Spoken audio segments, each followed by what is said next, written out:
Welcome to First Step for Success, your YouTube channel. APPSC, TSPSC, DSC, SI, constable వంటి పలు competitive examinations prepare అయ్యేటువంటి అభ్యర్థులందరికీ కూడా Indian geography మరియు Indian పాలిటీని మీకు synopsis and capsules రూపంలో అందిస్తున్న ఏకైక YouTube channel first step for success. ఈ ఛానల్ని ప్రతి ఒక్కరూ సబ్స్క్రైబ్ చేసుకోండి, మీ ఫ్రెండ్స్కి కూడా షేర్ చేసి సబ్స్క్రైబ్ చేసుకొని లైక్ ఇవ్వండి. ఏదైనా మిస్లేనియస్ అంశాలు ఉంటే నెక్స్ట్ క్లాస్లో ఖచ్చితంగా ఇంక్లూడ్ చేసుకుంటూ చెప్పుకుంటున్నాం. ఏదైనా సరే మీకు కామెంట్ రూపంలో మీకు ఏదైనా డౌట్స్ ఉన్నట్లయితే ఖచ్చితంగా తెలియచేయండి. 100 days ప్లాన్ ఆల్రెడీ రెడీ అయి ఉన్నాయి. ఎవరైతే కావాలంటారో వాళ్ళకి నా వాట్సాప్ మరియు అదేవిధంగా మెయిల్ కూడా ఇవ్వడం జరిగింది. సో వాటి ద్వారా మీరు 100 days ప్లాన్ని సేకరించుకోగలరు. ఓకే, మరి ఈరోజు ఇండియన్ జాగ్రఫీలో ఆల్రెడీ మనం హిమాలయ నదీ వ్యవస్థ చెప్తున్నాం. ఈ హిమాలయ నదీ వ్యవస్థలో ఈ హిమాలయ నదీ వ్యవస్థ ఇందులో మొదటి నదిగా సింధు నది గురించి చెప్పుకున్నాం, రెండో నదిగా గంగా నది గురించి తెలియజేసుకున్నాం. మరి ప్రస్తుతం మూడవ నదిగా బ్రహ్మపుత్ర నది. దీనికి ఒక సింపుల్ ఇంపార్టెన్స్, నదుల అన్ని పేర్లు కూడా స్త్రీ పేర్లు ఉంటాయి, కానీ ఈ ఒక్క నది మాత్రమే బ్రహ్మ అనేటువంటి పేరుతో మగవారి పేరును కలిగి ఉంది.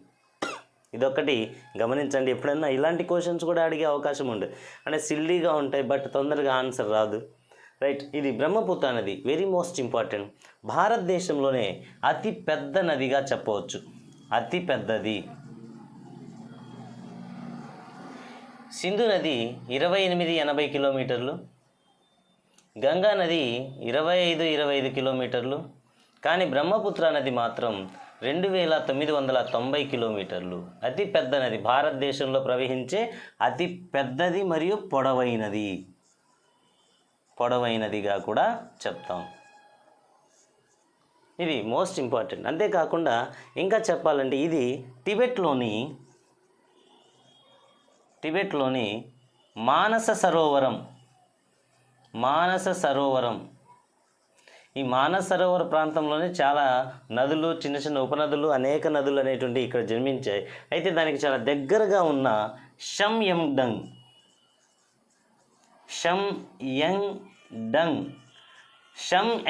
అనేటువంటి ప్రాంతంలో ఈ నది జన్మస్థానం అనేటువంటిది జరిగింది. అయితే ఇక్కడ షంయండంగ్ అనేటువంటి ప్రాంతంలో జన్మించింది. భారతదేశంలో అరుణాచల్ ప్రదేశ్ గుండా అస్సాంలోకి ప్రవహిస్తూ చివరికి బంగాళాఖాతంలో కలుస్తూ ఉంది. దీని గురించి ఆల్రెడీ మీకు ఫస్ట్ క్లాస్ చెప్పినప్పుడు దీని గురించి తెలియజేశాను. అయితే ఇటీవల చైనా వారు ఏం చేశారంటే దీని యొక్క అసలైనటువంటి పుట్టుక సాంగి అనే ప్రాంతం అని నిర్ధారించారు. ఈ సాంగి అనే ప్రాంతం నిర్ధారించినప్పుడు దీని యొక్క పొడవు ఎంత అయిందంటే 3848 కిలోమీటర్లు. అతి పొడవైన నదిగా కూడా చెప్పవచ్చు. సరే, దీని గురించినటువంటి ఇది ఒక చిన్న మిస్లేనియస్ పాయింట్గా చెప్పవచ్చు. అయితే ప్రధానమైనటువంటి దేశాలు చైనా, భారత్ మరియు బంగ్లాదేశ్. ఈ 3 దేశాల గుండా ఈ బ్రహ్మపుత్ర నది అనేటువంటిది ప్రవహిస్తుంది. ఇది ఒకటి వెరీ ఇంపార్టెంట్ పాయింట్. ఇక్కడ ఎన్ని దేశాల నుంచి ప్రవహిస్తుందంటే 3 దేశాలు. ఇప్పుడు నేను చెప్పినట్టు సింధు, గంగా, బ్రహ్మపుత్ర అన్నీ కూడా 3 దేశాల నుంచి ప్రవహిస్తున్నాయి. సింధు నది ఇక్కడ ఉన్నటువంటి మనకు టిబెట్ ప్రాంతం అంటే చైనాగా చెప్పొచ్చు, పుట్టేది అక్కడ కాబట్టి చైనా, భారత్ మరియు పాకిస్తాన్. మరి అలాగే గంగా నది కూడా మనకు పుట్టినటువంటి అలకనంద, భగీరథి అనేటువంటి ఇవి 2 టిబెట్ ప్రాంతంలోనే. ఆ టిబెట్ నుంచి కాబట్టి టిబెట్ ప్రాంతం అంటే చైనాకు సంబంధించిన ప్రాంతం కాబట్టి చైనా, లేదా నేపాల్ సరిహద్దు ప్రాంతం. అలా మనకు మూడు కూడా 3 దేశాల నుంచి వచ్చాయని చెప్పేసి చెప్పవచ్చు. Very most important. ఇంకా బంగ్లాదేశ్లో గంగా నదిని మనము పద్మా నది అని కూడా అంటాం. ఆల్రెడీ ఈ పాయింట్ నేను గంగా నది డిస్కషన్లో చెప్పాను. గంగా నదిని బంగ్లాదేశ్లో ఏమని పిలుస్తారంటే పద్మా నది అని పిలుస్తారు. అయితే ఇక్కడ మనం భారతదేశాన్ని ఈ విధంగా తీసుకున్నట్లయితే జస్ట్ మీకు అర్థం కావడానికి.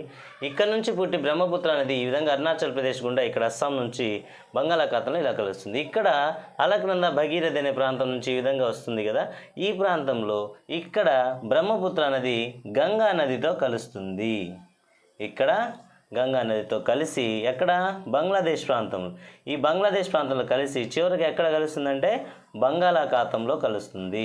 ఇదొకటి important point, very most important పాయింట్గా కూడా దీన్ని చెప్పవచ్చు. సో ఇదొకటి ఖచ్చితంగా గుర్తుపెట్టుకోవాల్సినటువంటి ఇంపార్టెంట్ పాయింట్ ఇది. గంగా నది, గంగా నదిని బంగ్లాదేశ్లో మనం ఏమని పిలుస్తామంటే పద్మా నది అని చెప్పేసి పిలుస్తాం. జస్ట్ అది గుర్తుపెట్టుకోండి.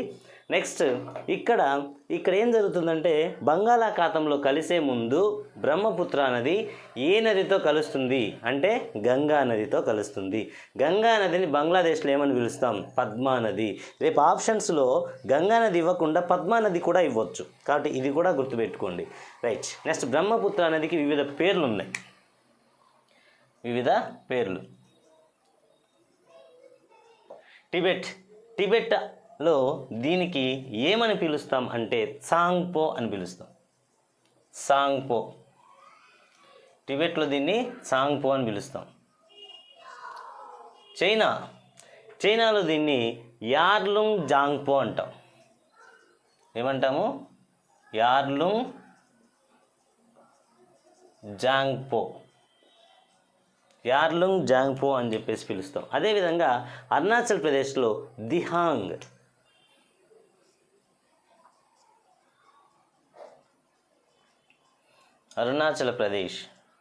అరుణాచల్ ప్రదేశ్లో దీన్ని దిహాంగ్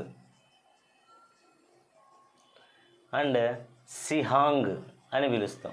అంటే ఇలా ఈ రెండు పేర్లతో పిలవడం అనేటువంటిది జరుగుతుంది. ఇది ఒక మోస్ట్ ఇంపార్టెంట్. అస్సాంలో సైడాంగ్, అస్సాంలో దీన్ని సైడాంగ్ అని పిలుస్తాం, సైడాంగ్. అయితే ఇక్కడ బంగ్లాదేశ్లో వెరీ మోస్ట్ ఇంపార్టెంట్ అండి ఇది. బంగ్లాదేశ్లో బ్రహ్మపుత్ర నదిని ఏమని పిలుస్తామంటే బ్రహ్మపుత్ర నదికి ఇక్కడ పద్మా నది, బంగ్లాదేశ్లో పద్మా నది అని దేని పిలుస్తాం? గంగా నదిని పిలుస్తాం. ఓకే. ఈ గంగా నదిని కలవడానికి ముందు, కలిసిన తరువాత ఇలా రెండు పేర్లు ఉన్నాయి. కలవడానికి ముందు జమున అనే పేర్లతో పిలుస్తాం. జమున అనే నది దేనికంటే బ్రహ్మపుత్ర నది గల మరొక పేరు. ఇదొకటి ఇంపార్టెంట్, బ్రహ్మపుత్ర నది, ఇది జమున. తర్వాత పద్మా నదిని కలిసిన తర్వాత బ్రహ్మపుత్ర నదిని మేఘన అని పిలుస్తాం. చూడండి, ఎన్ని నదుల పేర్లు చెప్పినా కూడా అన్నీ కూడా స్త్రీ పేర్లే ఉంటాయి. సో అదొకటి ఇంపార్టెంట్ పాయింట్ కూడా ఇందాక చెప్పాను నేను. ఇంకోటి, అస్సాంలో ఎర్ర నేలల్లో ఈ నది ప్రవహిస్తుంది. ఎర్ర నేలలు, ఈ ఎర్ర నేలలు ప్రవహించడం వల్ల నది ఎలా మారింది అంటే ఎర్రగా మారుతుంది. అందుకే దీన్ని ఎర్ర నది అని కూడా పిలుస్తారు. ఎక్కడ? అస్సాం ప్రాంతంలో. అస్సాంలో ఎర్ర నేలలు ఎక్కువగా ఉన్నాయి. ఆ ఎర్ర నేలలు ఎక్కువగా ఉండడం వల్ల అక్కడ దాన్ని ఎర్ర నది అని కూడా పిలుస్తారు. ఇంకోటి, అస్సాంలో మరొక important point, most important point ఏంటంటే మజూలీ. భారతదేశంలో నది ఆధారిత దీవి అతి పెద్దది ఎక్కడుంది అంటే అస్సాంలో ఉంది. నది ప్రపంచంలోనే నది ఆధారిత అతిపెద్ద దీవి ఏదంటే మజూలీ అని చెప్పొచ్చు. అది ఎక్కడ ఏర్పడింది? అస్సాంలో ఏర్పడింది. దేని ద్వారా ఏర్పడింది? బ్రహ్మపుత్ర నది ద్వారా ఏర్పడింది. అంతేకాకుండా అస్సాం, ఇక్కడ బ్రహ్మపుత్ర నది గురించి చెప్తున్నాం కాబట్టి అస్సాం దుఃఖదాయిని అని కూడా అంటాం. అస్సాం దుఃఖదాయిని, ఇది కూడా వెరీ మోస్ట్ ఇంపార్టెంట్. దేన్ని? బ్రహ్మపుత్ర నదిని. బ్రహ్మపుత్ర నదిని ఏమని పిలుస్తారంటే అస్సాం దుఃఖదాయిని అని కూడా పిలుస్తారు. Very most important. సో వీటిని ఎక్కడెక్కడ ఏ పేర్లతో పిలుస్తాం అనేటువంటిది కూడా ఖచ్చితంగా చాలాసార్లు ఎగ్జామినేషన్స్ అడుగుతున్నారు కాబట్టి అభ్యర్థులు ఖచ్చితంగా దీన్ని కూడా గుర్తుపెట్టుకోండి. Very most important. జమున, మేఘన ఇవి కూడా ఇంపార్టెంట్ అండి. సరే, నెక్స్ట్ మోస్ట్ ఇంపార్టెంట్ ఏంటంటే బ్రహ్మపుత్ర నది గల వివిధ ఉపనదులు. వెరీ సింపుల్, చాలా చిన్నవి, తక్కువే ఉన్నాయి. అయితే ఈ ఉపనదులు అనేటువంటి కొన్ని ఇంపార్టెంట్. ఉపనదుల్లో ఫస్ట్ తీస్తా, సభన్సిరి, ధన్సిరి, ఈ సిరి అనే పదం వచ్చిందంటే అవి ఖచ్చితంగా బ్రహ్మపుత్ర నది యొక్క ఉపనదులుగా గుర్తుపెట్టుకోవచ్చు. డిక్కు, డిబాంగ్, డిక్కు, డిబాంగ్, గంగాధర్, లోహిత్, ఇదొకటి వెరీ ఇంపార్టెంట్, లోహిత్. ఇలా అనేకమైనటువంటి ఉపనదులు భారతదేశంలో బ్రహ్మపుత్ర నదికి కలవు. అయితే ఈ బ్రహ్మపుత్ర ఉపనది అయినటువంటి లోహిత్ నది పైన, ఇదొకటి ఇంపార్టెంట్ అని ఎందుకన్నామంటే ఈ లోహిత్ అనే నదిపైనే ఇది అడిగే అవకాశం ఉంటుంది. దోలా సాధియా అనే వారధిని నిర్మించారు. దోలా సాధియా అనే బ్రిడ్జిని నిర్మించారు. దోలా సాదియా వారధి అంటాం. ఈ దోలా సాదియా వారధికి మరొక పేరు, ఒక వ్యక్తి పేరు పెట్టారు.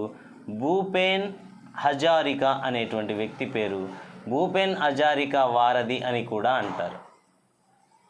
ఈ దోలా సాదియా వారధికి మరొక పేరు ఏం పెట్టారంటే భూపేన్ హజారికా వారధి అని కూడా అంటారు. మోస్ట్ ఇంపార్టెంట్ ఇది కూడా, ఇదొక ఇంపార్టెంట్ పాయింట్. ఇలా తీస్తా, సవన్సిరి, ధన్సిరి, దిక్కు, దిబాంగ్, గంగాధర్, మనస్, బేల్సిరి, దిబ్రు, ఇలాంటి అనేకమైన అమేచు, ఇవన్నీ కూడా దీని యొక్క ఉపనదులు. సో మోస్ట్ ఇంపార్టెంట్ అయినటువంటిని డిస్కస్ చేసాము ఇక్కడ. మరి ఇందులో తీస్తా నది గురించి ఒక ఇంపార్టెంట్ పాయింట్ మీకు తెలియచేయాలి. తీస్తా నది, ఈ తీస్తా నది అనేటువంటిది ఎక్కడ జన్మించిందంటే టిబెట్ ప్రాంతంలో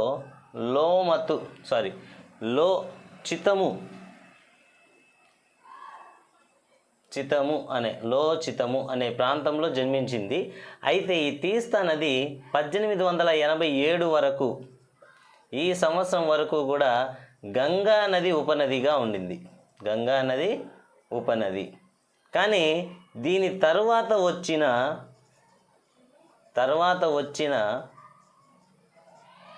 భూకంపాల వల్ల ప్రవాహ దిశను మార్చుకుంది. ఇదొకటి ఇంపార్టెంట్. ఆ తర్వాత దిశను మార్చుకొని 1887 తర్వాత బ్రహ్మపుత్ర నదికి ఉపనది అయ్యింది. ఇదొకటి ఇంపార్టెంట్ పాయింట్ అండి. ఇది మిస్లేనియస్ పాయింట్, ఎప్పుడైనా సరే ఎగ్జామినేషన్స్లో అడిగే అవకాశం ఉంది. సో 1887 వరకు కూడా ఇక్కడ తీస్తా నది అనేటువంటిది గంగా నది ఉపనదిగా ఉంది. కానీ తర్వాత వచ్చిన భూకంపాల వల్ల ఆ తీస్తా నది తన ప్రవాహ దిశను మార్చుకుని బ్రహ్మపుత్ర నదికి వచ్చి చేరడం జరుగుతుంది. సో అందువల్ల ఏమైందంటే తీస్తా నది బ్రహ్మపుత్ర నదికి ఉపనదిగా మారింది. వెరీ మోస్ట్ ఇంపార్టెంట్ ఇది బ్రహ్మపుత్ర నది. మీకు ఆల్రెడీ హిమాలయ నది వ్యవస్థలో ఫస్ట్ సింధు నది గురించి చెప్పాను, తర్వాత గంగా నది గురించి, ఆ తర్వాత బ్రహ్మపుత్ర గురించి. సో ఇవి మోస్ట్ ఇంపార్టెంట్. అందువల్ల వీటికి ఒక్కొక్క క్లాస్ ఒక్కొక్కసారి చెప్పడం జరుగుతుంది. ద్వీపకల్ప నదులు, అలా అన్ని నదులు చాలా ఉన్నాయి కాబట్టి వాటి గురించి మొత్తం 2 క్లాసెస్లోనే కంప్లీట్ చేయడానికి ప్రయత్నం చేస్తాను. సో మరి మీరు ఖచ్చితంగా ప్రిపరేషన్లో ప్రతిరోజు ఒక వీడియో అప్లోడ్ చేయడం జరుగుతుంది. కంపల్సరీగా ఈ యూట్యూబ్ ఛానల్ని ఫాలో అవుతూ మీ ఫ్రెండ్స్కి కూడా షేర్ చేయండి. Thank you to all.